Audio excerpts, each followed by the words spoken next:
Let me get a chance. All right. I'm going on. Okay. I think it's on now. So we're going to watch the Zoom portion because that's the part that looks normal. Okay. Good morning, everyone. We're 1 minute early, but thank you so much for being here. Welcome to Michelle for our Afro Expats channel. So give me a second.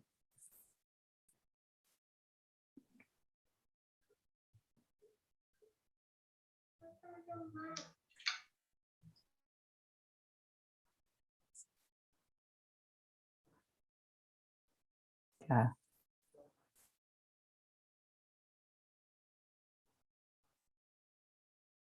Mhm. Okay, so there's a little bit of a delay, but anyway, welcome Sylvia, Tracy. Thank you so much for being here. We're excited to have Rakia. Rakia is going to introduce herself. She did one of my interviews quite a few months ago on the lifestyle series that I have running, and she was talking about the area that she lives in and Veracruz and Orizaba, which is all very interesting. So we're excited to just have you here, and we are going to take questions from the audience, but we want her to talk about her business and what she does in her part of Mexico.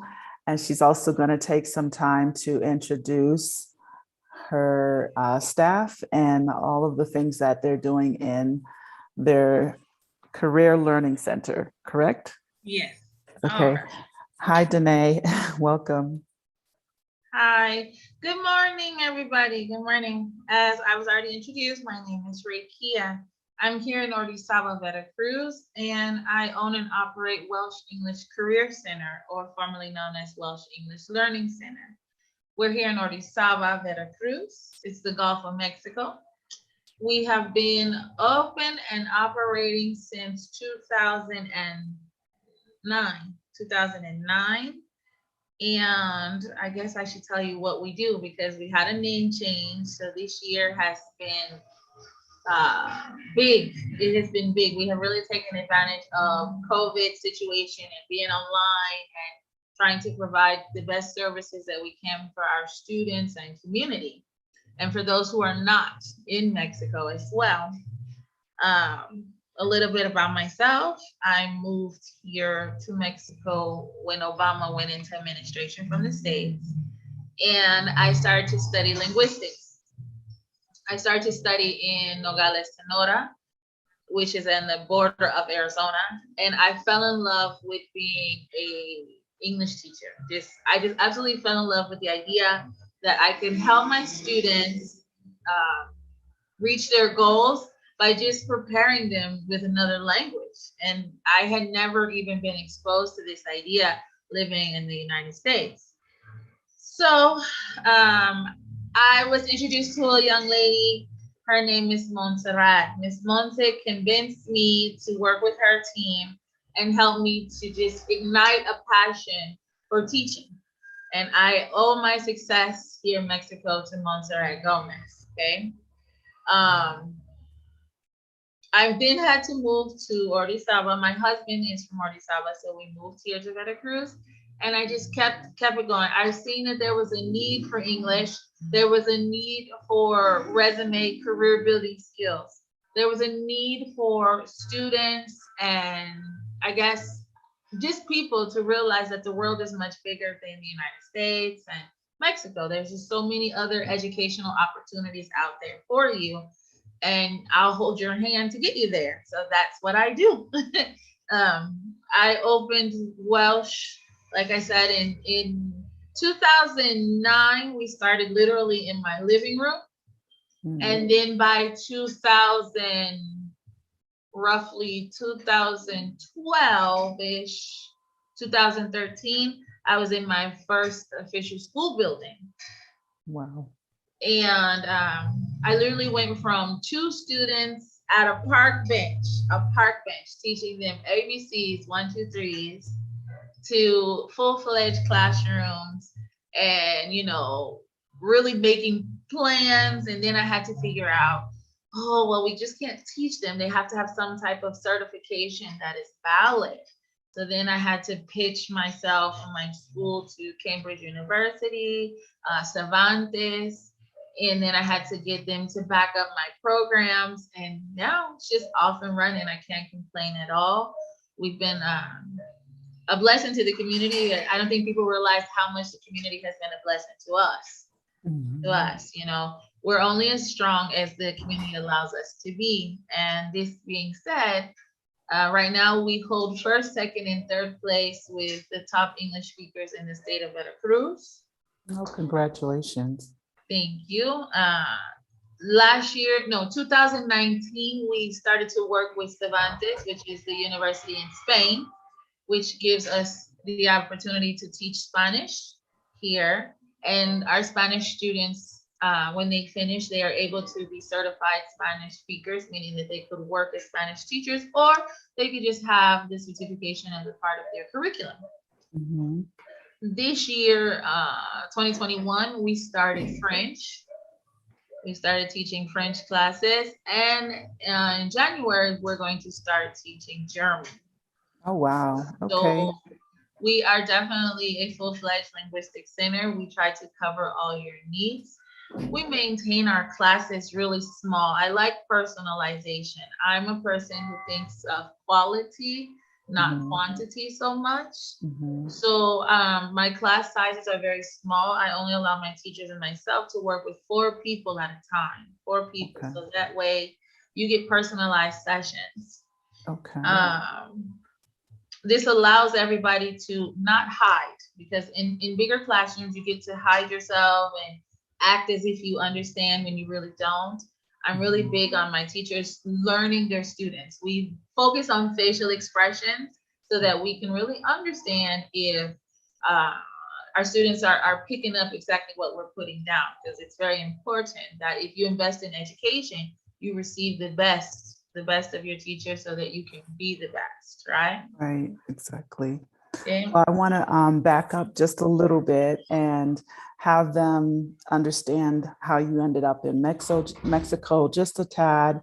Let them know a little bit about that area. And, our focus is, first of all, this is my first YouTube live, so we're like really excited about this. And sitting here kind of ready for the last 30 minutes, kind of ready to go. So bear with us. If you guys have any questions about anything, please feel free to pop them in the comments. I'm sort of looking. Hi, everyone that's popping in. Thank you for being here. But tell us a little bit about how you ended up in Mexico. I know we've talked about this, but just the short version of your journey to Mexico, and then just kind of like how you started to integrate a little bit into the community. And I know that you talked about what you guys are doing, but how you kind of came about this idea in particular. Okay, sure. So before moving to Mexico, my husband and I were actually in Portland, Oregon. I'm a nurse. That's what I studied. I'm an RN. So I was doing travel nursing and he was in Oregon working. And unfortunately, we had the experience of the Dole company deporting people. And they were just jailing people without giving them the opportunity to call home. So at this point in my life, I had no idea about immigration outside of the United States or inside of the United States. Okay. And I guess in my past life, I must have been somebody's freedom fighter, because I just did not comprehend children not being able to get home because their parents were incarcerated just because they didn't have a paper that says that they could legally be in the United States. And I guess a lot of us in the United States, as I've learned over the years, that I wasn't, or that I wasn't, or I'm not just the only one who lives in the States and has clearly no idea how immigration works for others, right? So once I studied it and I realized that this is just not what I want to be a part of, and I don't want children, because my husband's Mexican, I don't want my children to suffer indifference. Being African American, we suffer enough indifference. So being African American and then Mexican on top, I was like, this is just a double whammy. We have to figure something out. And I had visited Mexico because I went to school in Arizona. So I would come to Mexico for vacation. And let me tell you this. I thought that Mexico was white sand beaches, margaritas, and clear blue seas. All over. Well, yeah, I'm talking about a 22, 24-year-old, young, inexperienced. Let me just go down here and pop bottles and figure out life, right? Because I was tired of nursing. I'm not gonna lie to you. I was tired of nursing. I was tired of the everyday rigmarole. Like, I'm getting this opportunity. So we moved, and the first place we moved was Tijuana. The beach in Tijuana is definitely not white sand. It is definitely not blue. It's just not. It wasn't given what it was supposed to have gave in my mind. So I told my husband, I said, I can't live here. I just don't want to live here. I just don't. And so we start to travel around Mexico, honestly. We just start to just get in a car and travel. We had drove from Portland to Mexico. Wow. So we had a car and we just literally drove state to state, city. I absolutely love pueblos. So we just traveled and traveled and traveled. And I got to really understand what is Mexico. Yeah, and just to say, so we can explain, pueblos are like little towns, right? As you pass through. Okay. Pueblos are towns. Right, okay. Yes. This is where you find the culture of Mexico, not the big, big cities, but pueblos is the heart and soul of Mexico. These are the people who fight for their rights. These are the people who stand up for anybody and anything. And these are people that actually welcome you. They welcome you and they help build your business. Right, exactly. They help build your business. So we traveled literally, I don't know, maybe 3 years just up and down Mexico, up and down. And I was able to get a feel for what I liked, what I didn't like. I was able to learn Spanish colloquially, meaning that I didn't just have to focus on grammar, 1 + 1, the past participial, because nobody really speaks like this. I was able to learn vocabulary that was not taught in the classroom. So this helped me build a barrier or a line of communication with locals, because you learn their local monologue. And with that, I decided to settle in Nogales, Sonora, because I was really torn between just giving up on the United States completely and really immersing myself into Mexico. And then, unfortunately, my husband's son, he became sick, so we moved to Veracruz. Veracruz is the central of Mexico. It's right on the Gulf, right? And a lot of people don't realize it's the 3rd largest state. Import exportation here is major. Petroleum, sugar, pineapples, chayotes, avocados, anything that the United States needs that they normally buy from Hawaii, which is really expensive, you get it from Veracruz. And it's one of these states that is not popular to tourists, international tourism, I should say. It's very popular in national tourism. And it's a state that is just rich from mountaintops, archaeological sites. The educational system is very shaky here, to be frankly honest. But the national aspect of Veracruz is an awesome state. The weather is definitely not extremely hot like Merida or Quintana Roo.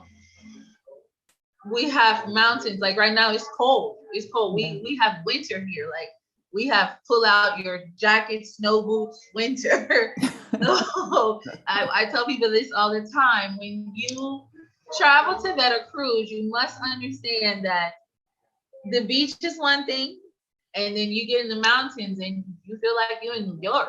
So No, that's how it feels here. It's the same. We're in the mountains and I just turned my fireplace on. It's not freezing, but it's like, you want to feel cozy in your house. So I think people need to understand that it's a huge country and there's a lot of geography that's very diverse and plenty of options in terms of places that if you want to move, within Mexico, you don't have to be on a hot beach if that's not your thing.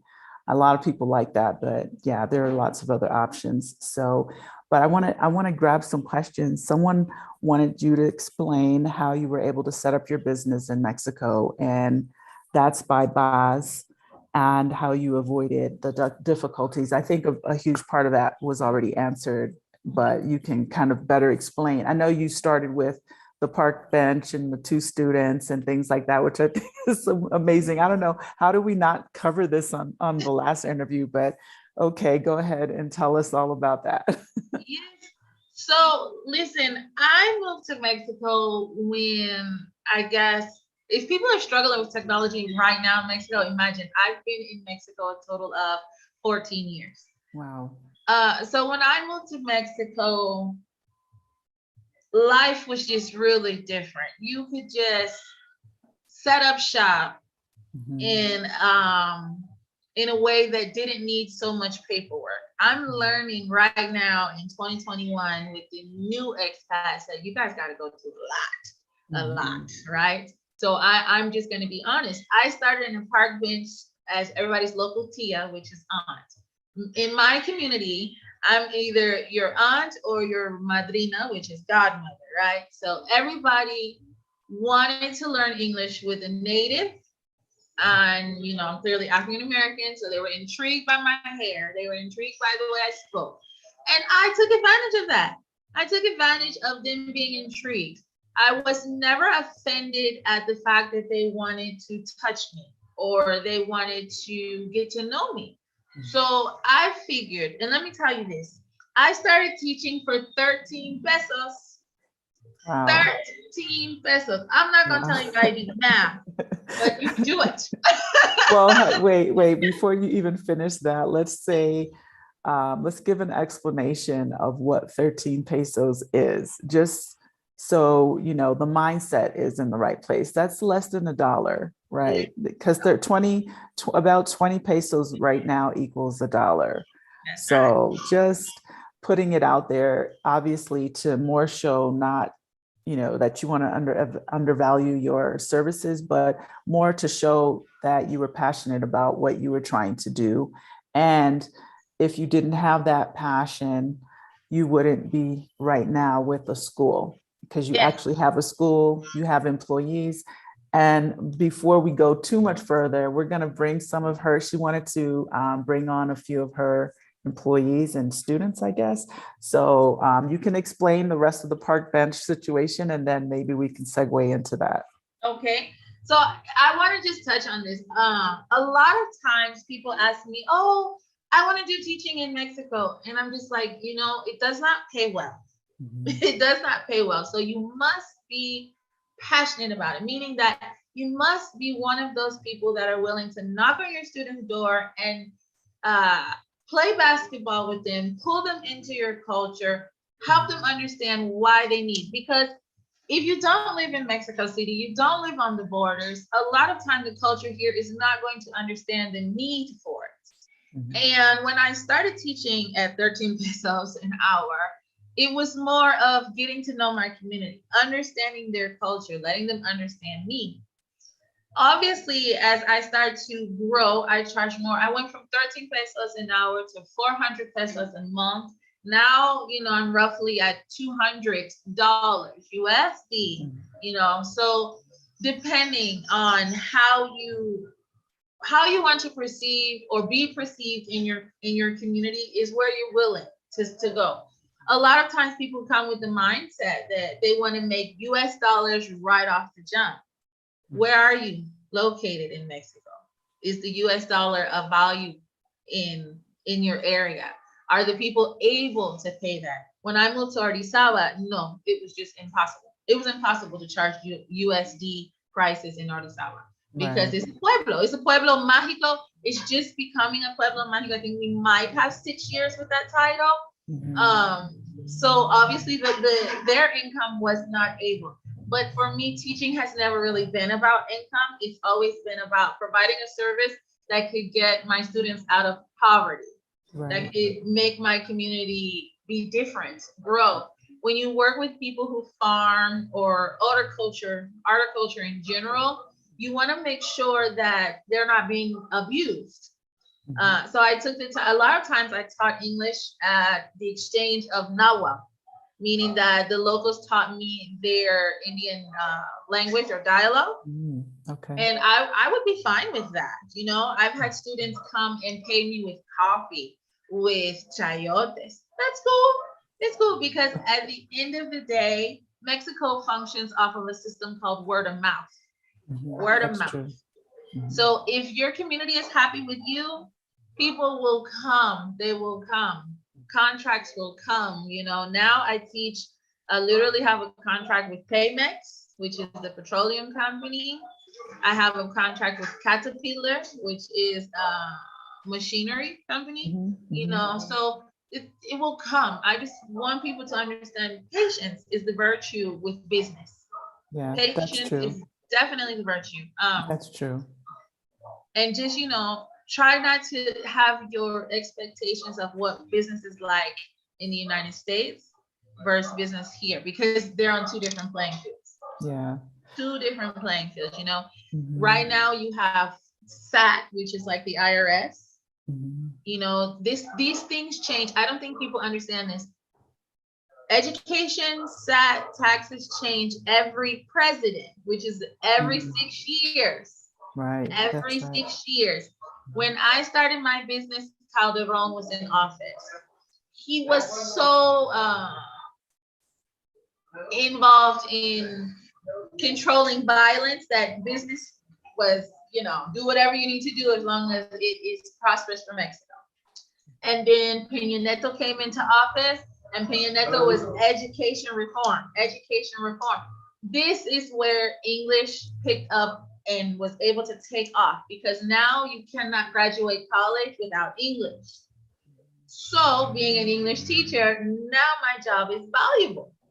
Now it's valuable. Now people have to pay what I'm worth because the president has now put in paper. And we're talking people, we're talking ooh, 6 years, 6, 7 years that Peña Right. Nieto came into office. He said, you know what? I'm tired of Mexico being at the low end of the totem pole with education, especially English. So English has to be. Is Mhm. it a reform that is still struggling? Yes, yes, but not like it used to. Not like it Right. used to be. Now we have AMLO in office. He's anti-American. So he has definitely put brakes on a lot of areas in linguistics, right? But Mhm. you know, people don't want to be in Mexico thriving as Mexicans, I guess that should be. Not a lot. A lot of people here have the idea that they want to go out, which is natural. Like I'm here. I'm not in my native country, you know, so it's very True. natural. So Right. what I do is I prepare them culturally, academically to go far, to go Okay. far. So tell us a little bit about your curriculum, and also I know you provide like career services and things like that, but you also provide online learning for people who want to learn Spanish as well. So I know you kind of revamped, you did a name change since you and I spoke a few months ago. I think that you should like kind of share with us those details as well. Yes. So as you guys have already gathered, I started just with English, right? And now we are teaching other languages. But here, maybe 4 years ago, when I met Roxana, Mhm. I gave information about relocation. Listen, I never knew that people needed help moving abroad. It never clicked to me because I literally jumped in my car and crossed the bridges to get to Mexico. I didn't come here with the whole Google Investigator or get on Facebook and join groups and get other people's personal experience. I didn't have that. So Right. when I started to interact with the expat community, I realized that there's definitely a need for people to be able to do personal investigation and have personal feedback. Mhm. So I started a relocation program. Okay. What does this entitle? We assist people who don't speak Spanish, one, with Mhm. understanding that culture here is different, contracts are different. A lot of times people come with the idea that the landlord is going to take care of the housing situation, and they don't. The landlord does Mhm. not take care of plumbing. The landlord does not take care of basic needs that you would be accustomed to, right? So these are things that I clarify for my students or my clients, going over the fine details, helping you understand what is the better internet service in your area, educational institutions for your children. I'm very honest. I will let you know. People are like, oh, I want my children to go to public school. I'm like, I think you should rethink that. So, I ask people all the time, what are your needs? People want white sand beaches. I tell them, you have to have white sand beach money because that area has been heavily gentrified. So, this is relocation assistance, letting you understand the real of Mexico, not just, oh, let me give you this, new house or new apartment on the beach and now you figure it out. No, I literally pick you up from the airport, take you to your new place, formally introduce you. I'll stay with you a couple of days, help you get it acclimated. We start online. Let's go there. We start online. And I do make all my relocation assistance clients take Spanish. They have to take Spanish because I find it insulting for you to be in this country and cannot communicate. I'm sorry. I'm honest. I feel like if you're here, you want a genuine experience, you must be able to communicate A2 level. You have to. So that way I know nobody's taking advantage of you. And when I let your hand go, you can be a success. Mhm. And I don't have to worry about you not being prosperous. So if this means that we have to figure out what are areas of business for you personally, because obviously not everybody can do teaching. Not everybody has that passion. Not everybody has that wherewithal. So we have to figure out what remote job opportunities are out there for you. If you can work here in Mexico, because there's companies that will definitely hire you, but you have to be hireable. So Spanish is super important, super important. Mhm.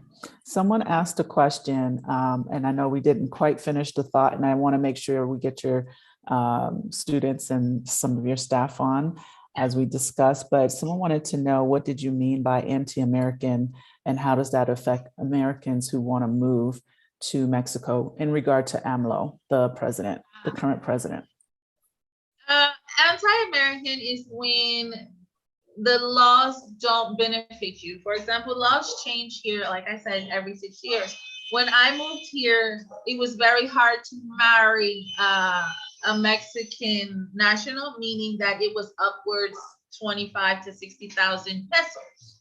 Oh. So what does this mean? It's harder for you to help your spouse to get papers, to travel in and out. It's hard for you to just maneuver. Peña Nieto came into office, completely wiped that away. When I got married, it was free. In fact, they gave me a wedding and a wedding reception, right? So now you have to see, anti-American doesn't mean that you can't come here and spend your money, because no, that is more than welcome. But can you come here and just start to invest? No, you can't like you used to. Like you used to, you can just come in, jump in. Yeah.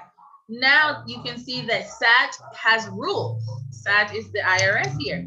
They have rules. They are taking note that if you bring in more than 5,000 pesos, they want to know where, why, and how, and they charge you for it.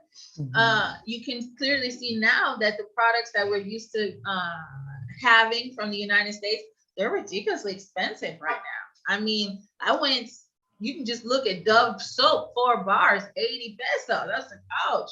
when Yeah, did this that's happen? You that. know? And so I'm going to translate that amount. 80 pesos is about $4, which is a lot because, you can buy that at, well, I buy mine at Costco's, but it is more expensive for items that are imported or like special, let's say peanut butter, Jiffy, the name brand things, Dorito potato chips and things like that. So when you go to the store, maybe, for example, when I first moved here, I think in my mind, I was just like, oh, the pesos, it's so cheap. And I was dumping tons of stuff, in my shopping cart. And my very first or second grocery store run, I mean, it was still less expensive than what I would pay in the US because I used to collectively go to different places and get all of the items that I needed. However, I did this one run to La Comer, which is up the street, and I just started dumping things. I was like throwing this and this and that in my cart. I'm like, I need this, and oh, it's so cheap or whatever. But there was one item, and I've told this before in one of my videos, that was rang up at almost 600 pesos. And I could not figure out what was that one item, but I didn't think anything of it until I got home. And I just happened to look at the receipt, which is not even normally what I do. And I was so confused. And when I did the conversion, it was about $30. And I was just like, what the heck did I buy for $30? And it was the little not little, it was a 2-pound thing of the Kirkland, which is a Costco brand cashews. But I didn't know. So I went back to the store and I asked them the next time I brought it. And I was like, can you please show me what this is? And, because it didn't say, and I didn't know what cashews was. Yeah. It was in Spanish at the time. And yeah, so the point is initially my thought process was cheap, cheap, cheap.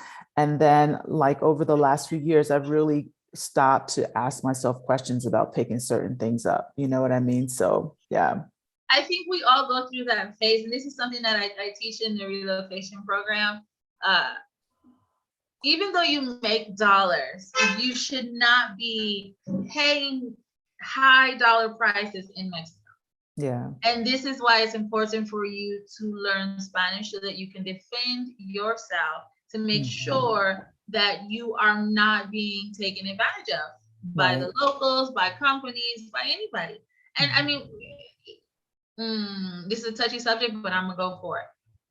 Even when you travel to France, right? You don't speak French, people will take advantage of you. You travel to China, you don't understand Chinese or Mandarin, they're going to take advantage of you. Anywhere. So, I mean, it's very important if you're planning to come to Mexico and make it your new home, you should definitely be working towards understanding Spanish so that you can see No es la India and understand that now you're paying $30 for something that you can just probably go to the market and pay 5 to 7 pesos. Right, for, exactly.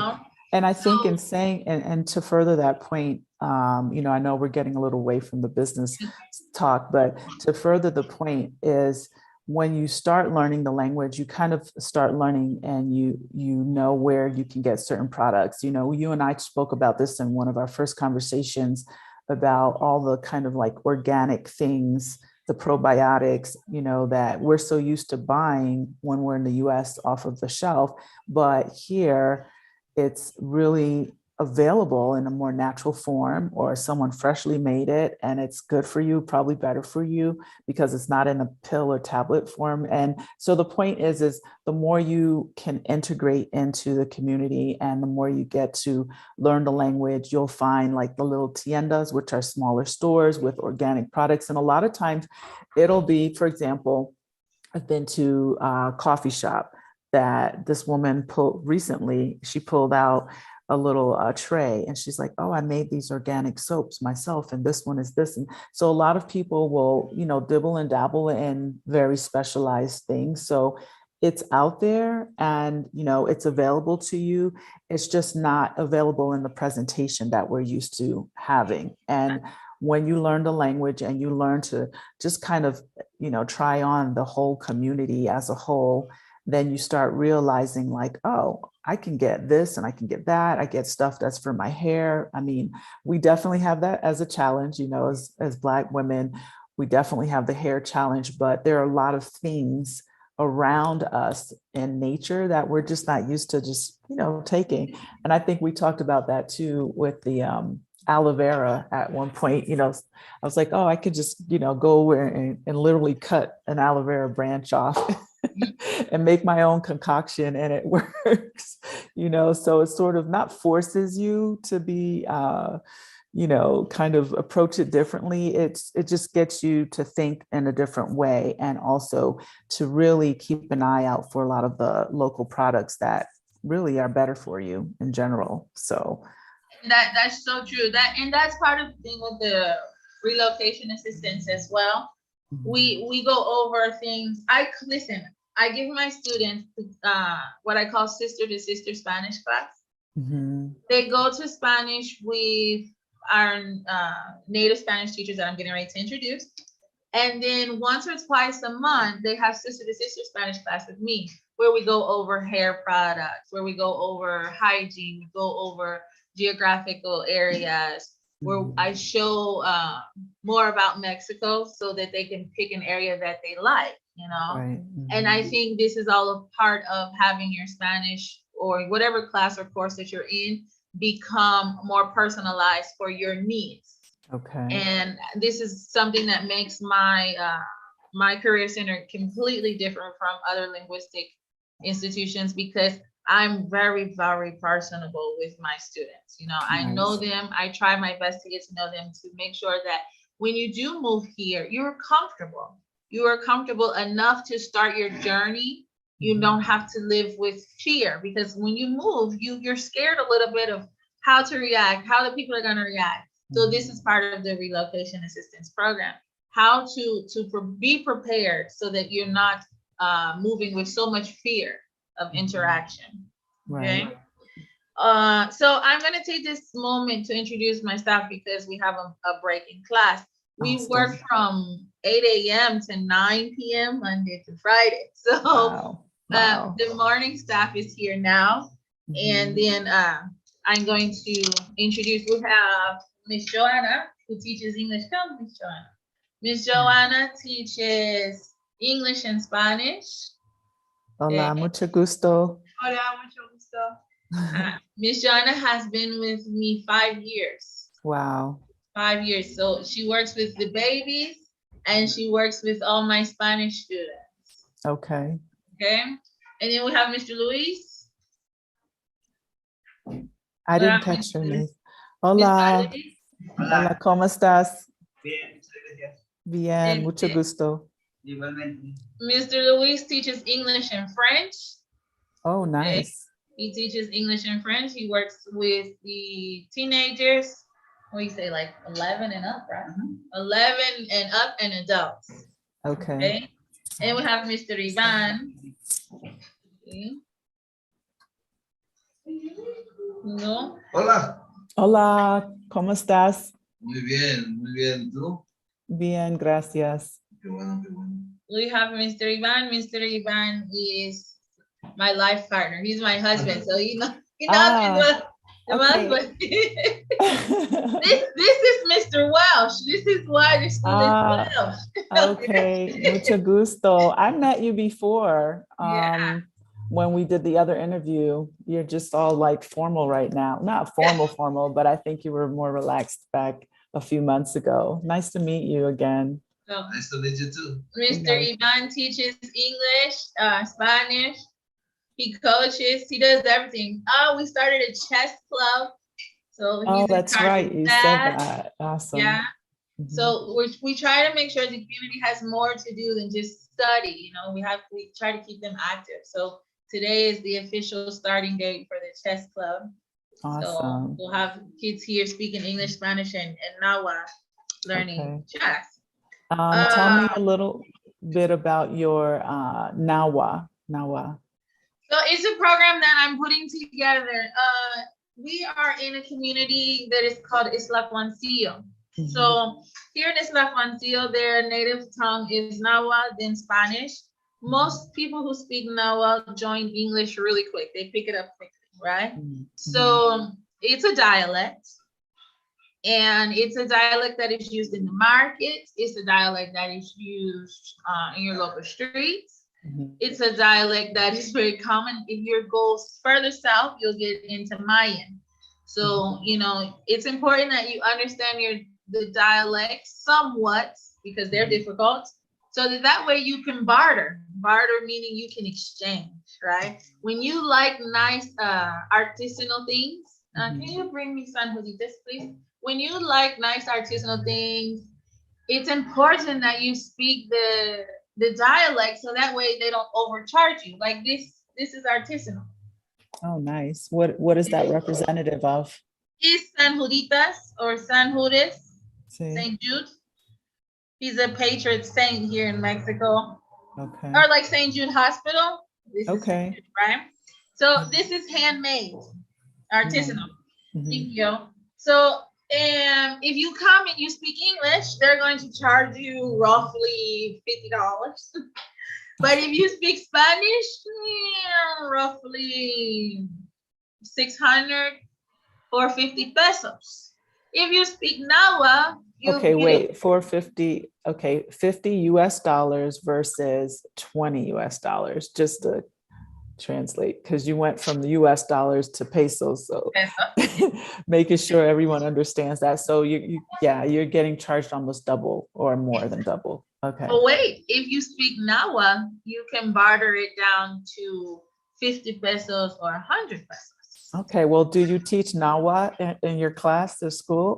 Not yet. I'm working on it. Okay, because we don't know that language. Yes, I'm working on it. You know the thing here, let me clue you this. A lot of the Nahuatl teachers are being drafted to Europe. Interesting. Why is that? Why is that? Because a lot of the artifacts are in Europe.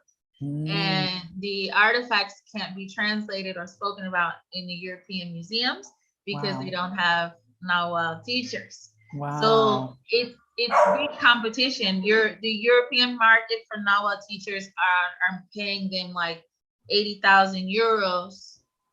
Wow. You know, so it's difficult. I work with the locals and I pick it up locally. My husband speaks it locally. Miss Joanna. So when we go to do community service in the mountains, we get to practice, and then we're able to use this for our personal needs. Wow. Okay. That's so interesting. Every time I speak to you, Rakia, you are like a wealth of information, like so much to share. I absolutely love talking to you. I remember our first conversation was what, 4 hours or 5 hours? And we just went on and on. This woman knows a lot about history, the history of Mexico, languages, and just, yeah, she's a lot to share about that area or Mexico in general, but really a lot to know about Veracruz, Orizaba. And I know you guys traveled around quite a bit throughout Mexico, and I absolutely just love what you're doing. And yes, you know, we've talked about even exposing some of the products and natural products and items, you know, face creams and things like that for the local people that live there. And that's another business opportunity if someone is interested in, you know, starting a business, maybe distributing, you know, organic based skincare things because they're made there. And you know, you're the contact. So if you guys want to know more about these things, please like reach out to Rakia. She knows a lot. I'm just delighted that I've had the chance to meet you. You're amazing.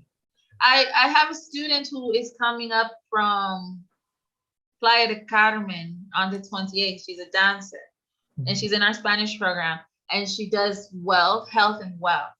And my thing for her is to introduce her into Veracruz is really big on folklore dancing.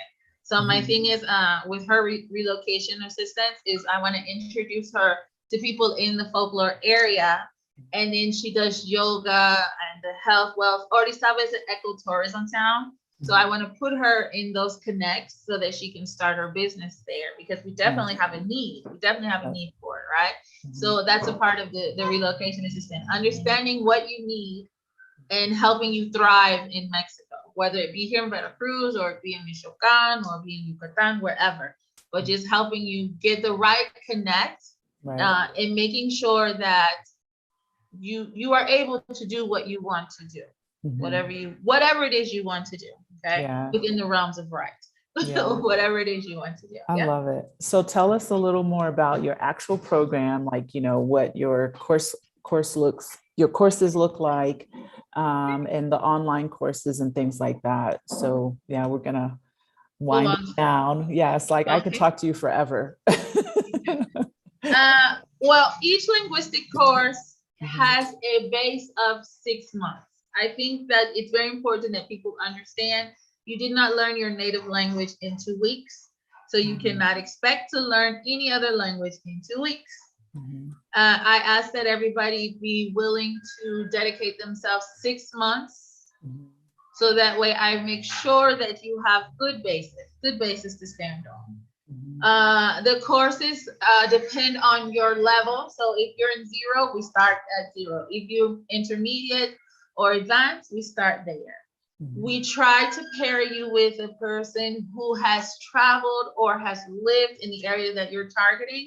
So that way you get native vocabulary from that area, because just like in New York versus North Carolina, the modismos or the idality changes Mhm. versus Texas and California. So we have that same area idea here in Mexico. If you live in, for example, San Miguel Allende, and you come to Veracruz, there are going to be words that change. Mhm. I'll never forget, naked here is naked, but naked in the north is beach. So you have to be able to understand that. In the north, they, instead of niño, they say plebe. So you have to be able to understand those small, intricate details to make sure that you're able to communicate effectively. So this is what we focus on. Okay. We help with translation of documents also. Mhm. Okay. We do thesis writing. We also translate your birth certificate, marriage license, all that stuff is done here as well. Community service, like right now we're preparing for Halloween. So here, all our students, we dress up and we donate to the orphanages here. Mhm. Okay, Nice. we do a collection and we donate, we eat with them, we play. Thanksgiving, I make turkey, big turkey dinner. We go to the orphanage and we celebrate. Because when it's Dia de Muertos is coming, so the community will come, they will set up an altar here at the school and they will participate. So we are very hands-on in our community. This is something also. If what I started this year too was career building skills, meaning that I help with teaching them to write a resume. Because if I get one more photo of somebody's Facebook instead of a professional photo, so, I started the resume building program here. Career skills, how to public speak, all these things, Yeah. I always tell people, give yourself time. Academics takes time. You can't rush it. You can't Mhm. rush it because you have to first find your niche, what you like, Mhm. and then we can go from there. I have a very good or popular exchange program as well. Mhm. I have sent students to Russia. In January, I have a group of students going to Manchester. Well, first they're going to go to Frankfurt and then they're going to settle in Manchester. I'm working on getting students into the university in Hungary.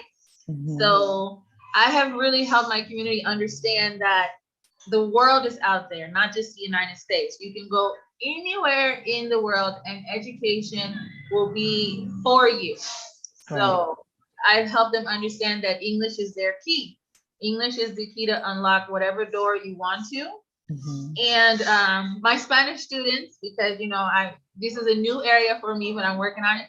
Is just I think that the Spanish students really have to understand how important certifications are, because a lot of times people are like, "Oh, I just want to learn how to communicate in Mexico." No, Spanish is the number 3rd important language in the world. Mhm. It's number 3. And if you have papers that back up your Spanish, you now have a new key that can open the world up to you as well. And anybody who wants to do business, you must know that language is your key. True. Communication is the key. If you can speak more than one language, multiple languages, you can sit at many tables and do business. Exactly. And I think it's key also for, us to where we can continue educating the younger children in your community, for me, especially my son learning this language and hopefully another, even living here, I've realized that there are more kids here that are bilingual, even Mexican born, than I encountered living in the US. And I know that the US has a lot of opportunities and we can settle there, but in the future, we're becoming more and more global. And I think that it's really important, one, that if you move to Mexico, you really try to immerse yourself in learning, being able to integrate with the community, immerse yourself in local, even politics. I mean, because they affect you, and this is something that's a challenge even for me. I speak probably intermediate Spanish, and there are a lot of things happening around me that I get bits and pieces of from people that affect me. We have some water challenges in this area, and there's a new, well, it's October now, but they call it president. It's kind of like a mayor that was brought into office, and he was given a speech at a Rotary Club meeting. And there are lots of things that when people come here, I think we're so focused on where am I going to live? What am I going to buy? And you're not realizing maybe that area that you're buying in is and can be sacred grounds. It could be a place where there's not a lot of water. And I'm actually going through this right now of just kind of like learning about a lot of the different challenges. And I feel like a fish out of water still, because when I'm trying to communicate with someone who speaks very little, for example, with the rancheros, the kind of the guys that are just like, not to say farmers, but they're just like, they live out on the ranch out, and they don't come into Central very often, if ever, because they don't have a need to. This is where they are, and this is where they're comfortable. And just trying to communicate with them, like, okay, what's this for sale, or how does this work, or is there water out here? I mean, there are a lot of different things. So the point simply is language really is, in my opinion, the barrier. And I say that often because when you are able to communicate, then, like you said, you get the better deals, but it's not just that. You really start understanding what's happening around you. It's not just like, okay, expatting and enjoying the benefits, which I appreciate and I'm super grateful for, but also understanding the struggles that are going on right outside your door, under your nose, and being able to understand things that really affect you as well and can affect you in the long run. So I think that what you're doing really expands not just our horizons as people coming here and needing to learn Spanish, through your program, but also for the community to be able to go abroad and or just learn the language and move throughout Mexico, because you and I spoke about this a lot of times. What happens is the younger people will stay where they are because they feel like they don't have a lot of options and opportunities. But once language opens up for them, they can go to Mexico City and earn so much more money than staying in a smaller town, Puebla. Exactly, Wendy. That is my thing. I teach my students that Orizaba is excellent. It's the #1 pueblo mágico in Mexico right now. It's an excellent pueblo, but opportunities here are counted. Mm-hmm. It's a pueblo that is the have versus the have-nots, and I think that is kind of the way Mexico is set up: have versus have-nots. So I gear my programs a lot towards the have-nots to give them a fighting chance. Right. And linguistics is my passion. So I tell my students, when you see somebody who you think speaks English, jump out there, speak English. When I tell my Spanish students that, because 9 times out of 10, my Spanish students start online. So I tell them, wherever you are, if you have the opportunity to speak Spanish, speak it. Right. Speak it. Get familiar with it. Control your nerves, because these are opportunities for you to build bridges that you don't know if you're going to need to cross one day. So go ahead and start laying your foundation down. Lay it down. You know, and as you said, I don't think that people understand when you move into a community, it is your due justice to be an asset and not just take. You Right. have to put something out there, get involved. If you're not big into politics, that's fine. But you know, every block has what we call jefa de manzana, meaning these are the people that are in charge of that neighborhood, that block. Communicate with them, see what's going on. Everybody right now is wondering what's going on with Dia de Muertos, but they haven't even understood who plans Dia de Muertos activities. Get out there, get to know the jefa de la manzana. See if you can bring apples or oranges to build the altar. Help out. You know, just, you know, be a part of the community. Don't just be the reason that the community prices go up. Because that is, you know, we are definitely now a part of gentrification here. So if you are going to raise the property value, make sure that you're able to raise the whole picture, Community. the whole picture, raise everybody up, you know. Exactly. That's how I function.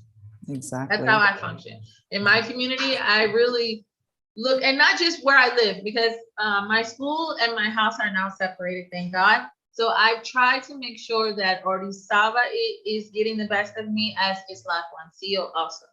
Exactly. I try to make sure that I'm not just taking. I love that.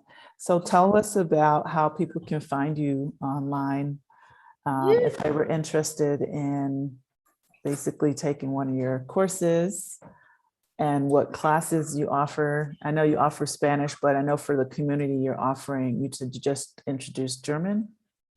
January we'll do German. We just introduced French. Okay. Okay, and English. Right now we're at 4 languages. You can find me at www.welshenglish.com.mx or Facebook, Instagram, Welsh English, or you can, all my sites have my personal phone number. Let me tell you, that's how hands-on I am. Okay. All of my sites have my personal phone number. So you can communicate with me anytime of the day. I am a workaholic, so I'm always accessible. And if you can't get a hold to me, one of the teachers here, because we are a family, we call ourselves a linguistic family, there's always somebody here to communicate. The receptionist speaks English, Spanish, so there's always somebody that you can communicate in whatever language that you choose, English or Spanish. And yeah, just reach out. Never be afraid. If I didn't touch on something that you're interested in that you think I might know, please reach out. Yeah, or send it in. We'll be on for just another 2 or 3 minutes. Feel free to drop any last questions in the comments box. Thank you so much, Sylvia. Sylvia said that she teaches global business, and she said she absolutely loves your lack of American arrogance and acceptance of other culture, and I do too. Yes, I think it's amazing. What I wanted to ask you though is, do you hire, I know you hire locally, but have you hired anyone to teach online or anything? Because someone may be available to teach a language that you're interested in, and how would it work? Or I guess they can contact you, but are you looking, I guess? I'm always hiring, you guys, always hiring. I'm hiring right now. I'm looking for a native German teacher. Okay. Mandarin is something that I want to offer my students. Okay. And I also look for native English speakers. Okay. Native English teachers. I hire for periods of 6 months because I do use native English speakers to fine-tune pronunciation, because I can't do it all. Writing skills, because I make sure that my students learn reading, writing, speaking, and listening skills. They have to do it 4 times. The 4 areas on track. They have to stay on track. So I do hire natives. native Okay. English speakers. I have had the opportunity to only work with 3 native English speakers, and they come into Mexico on the visa. This is something that's very important. It used to be you can come on your 180-day visa, work under the table, and go home. Now you can't. Now you can't do that. So if you're interested in working with me, you definitely need to contact me, because now I have to ask for a work visa for you with immigration. And I don't have a problem doing that. But there are some things that we definitely have to work out as far as contract goes, because contract and room and board is definitely something that is in the contract. So we have to sit down, plan it out, and see what part of the year, the school year, is feasible for you to be here and functionable for yourself and myself. Okay.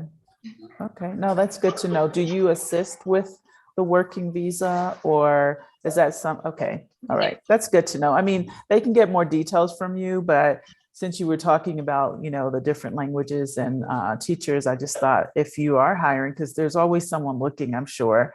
And if someone has a skill set, maybe they just want to, be here for a couple months, if it's possible. That's good to know that you can help them through that process. So, but thank you so much, Rakia. Of course, it's an hour later to be 30 minutes. I am not worried about it. Like we said, we have things to share. We have things to share. First, I want to say thank you to everyone that joined in on my first live on YouTube. We did a couple on Facebook, and everyone wasn't able to access it because not everyone's like part of that community. So we decided to move it over here. And this was great. It worked out. And I'm really excited that we had folks watching. We appreciate you guys. I'm excited that you were here today to be a part of my first YouTube. It worked out well. And also what you're doing in the community is amazing. I absolutely love your program. And I really hope that it creates and generates more interest for your career center, Welsh Career Center, and anything else. That's it. I can talk for days. That's my area, so I won't. Me too. I won't. But I do. Thank you for inviting me and having Absolutely. me. It's always a pleasure to sit down with you and your Absolutely. audience. Thank you so much. If anybody is interested in speaking to me more, you have my contact information, and Michelle, if there's anything else that you would like to invite me to, I'm always game. So yes, I'll let you know. I owe you a visit, so I need to get down to that part of Mexico. I haven't been there yet, so maybe next year, 2020. Right. Yeah, there's so much I want to see here. My list is like a scroll, like it just goes on forever. It will be. Listen, I've traveled this country and I'm not tired. People are like, when are you to the point of you don't want to see anymore? I'm like, Mexico has so much to offer. Yes. You can go to, it will take you a lifetime to really discover Veracruz. So, it's just, you just have to take your time. I forgot to mention this also with the Spanish students, or with students in general. When you come, wherever you are, I make it priority that myself and your teacher personally visit you. Oh, I love that. Okay. So that right now in November, we start our tour of the southern part of the country, because we have students in Chiapas, Campeche, Yucatan, Playa del Carmen. So myself and Miss Joanna will start to go out and visit them in their environments. I love that. You're extremely hands-on. I mean, I do relocation. I was not relocation services. I offer consultations for people who want to move to Mexico in general, but more specifically focused on San Miguel de Allende and this central Mexico area. And we are so far apart from each other, but still close in spirit. But the point is that I kind of do it from the overview, things with resources that people need to have to move here. And you're really hands-on. So I congratulate you on that. I have not, picking up from the airport. Yeah, girl. Yeah, I do it because, a lot of people, especially my target area, I haven't had men.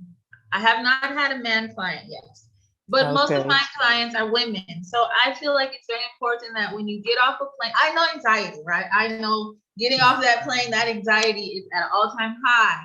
Yes. So getting off the plane and seeing a familiar face brings you down a notch so That's that now true. you can absorb more. That's a great point. That's a great point. And being in a whole unfamiliar place, that, yeah, I totally can understand that. And I think it's awesome and commendable for sure. That's it's a program that we love to do. And let me tell you that I was doing it for a while for free, because I was just like, I told my husband, take me to go pick up so-and-so.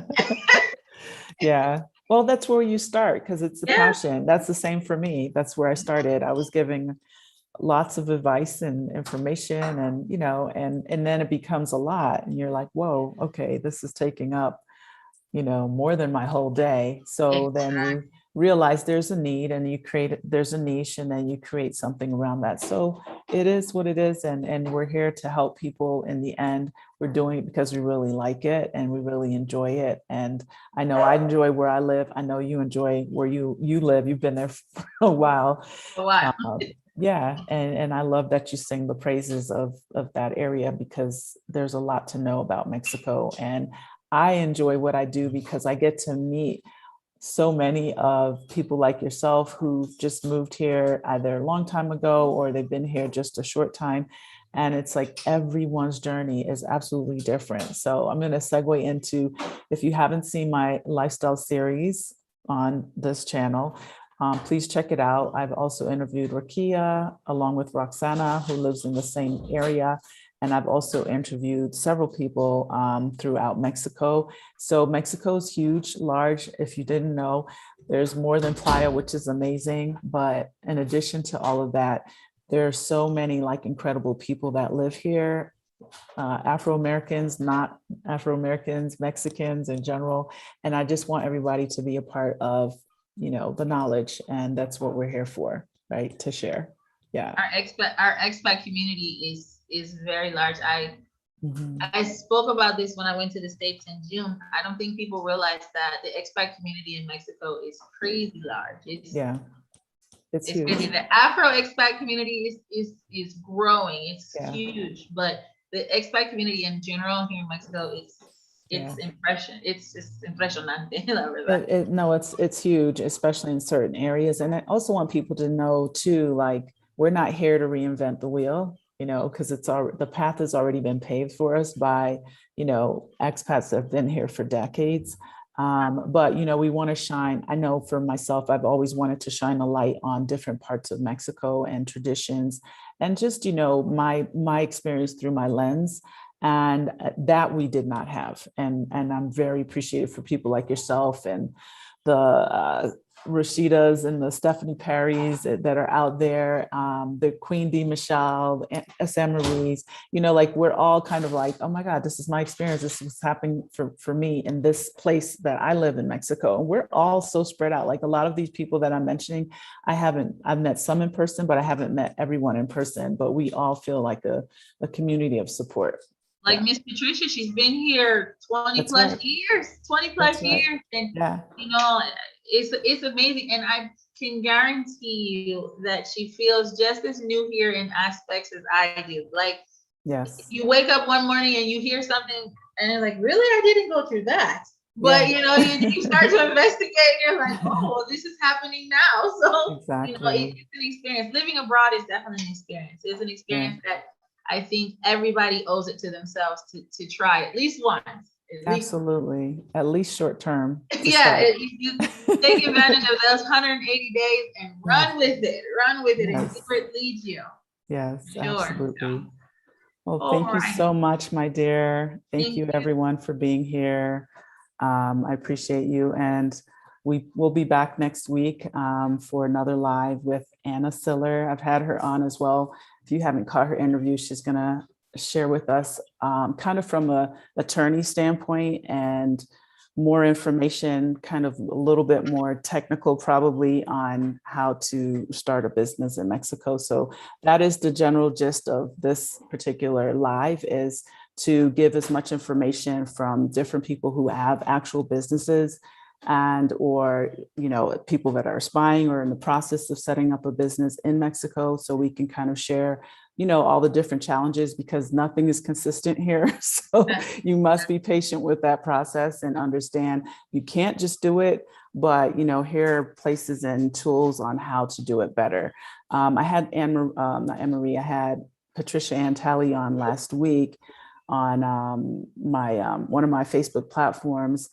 And I might bring her back on here because that, for some reason, it went well. We had people on, but for some reason it didn't save my recording. And I'm just like, she had a lot to share with us. She's a wealth of information. Yes, from a business development standpoint, she really had a lot of information. So I may bring her back on YouTube Live in a couple of weeks. We'll see how it goes. But thank you guys. That we didn't talk about. You know, setting up an educational institute in Mexico is not as easy as a lot of people think. You can do private classes, yes, but you do need to have a full staff, lawyers, accountants, licensing. You do have to go through that, and there's a lottery system here, so you can't just walk up to the governor and I want to open a school. No, there's a waiting list. So for those who are interested in opening an educational institution here in Mexico, you can definitely reach out to me, and I'll show you the plan. I'll walk you through it, because it took me 5 years. 5 years. Okay. Yeah. Wow. Well, thank you again, Rakia, and I send you lots of love from central Mexico, San Miguel de Allende. And have a fantastic weekend. All right. Thank you. Bye, You too. everyone. Happy Friday. Okay.